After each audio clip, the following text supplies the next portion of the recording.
Let's take a look at the arterial supply of the stomach.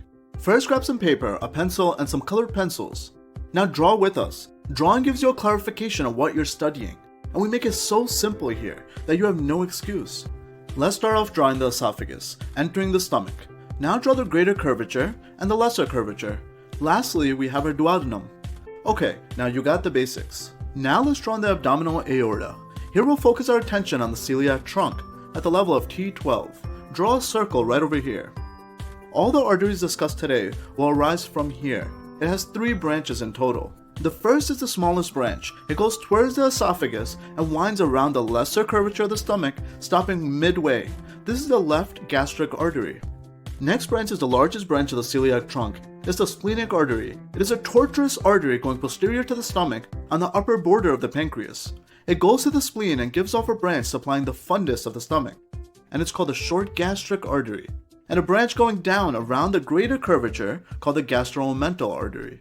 The last branch is the common hepatic artery, and just near the duodenum, it branches off into the gastro-duodenal artery, going down and behind the duodenum. It then branches into 2. Here's the right gastro-duodenal artery, going along the greater curvature of the stomach, meeting with the left gastro-duodenal artery. Now from the common hepatic artery, we have this branch called the proper hepatic artery going towards the liver.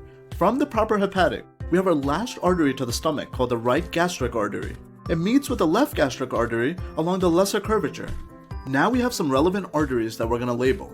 You saw the splenic artery going towards the spleen. It gives off an artery supplying the pancreas, the pancreatic artery. Next, from the gastro-duodenal artery, we have the superior pancreatico-duodenal artery. Also, let's take a look at the proper hepatic artery, which divides into the left and the right hepatic artery. These arteries supply the left and right lobe of the liver. The right hepatic artery gives off a branch called the cystic artery, and it goes to our gallbladder. Now stop what you're doing. I don't see you holding a pencil or have any paper in front of you. Just because I knew this was gonna happen, go grab something really quick, and let's do a nice quick recap.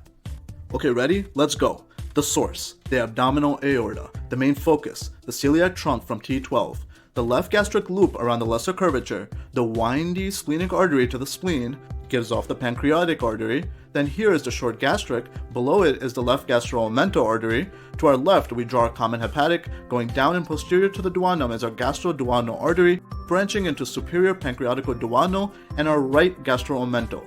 From our common hepatic it turns into the proper hepatic, gives off the right gastric, and the rest goes towards the liver as the right and the left hepatic. From the right hepatic we have our cystic artery to our gallbladder. The end.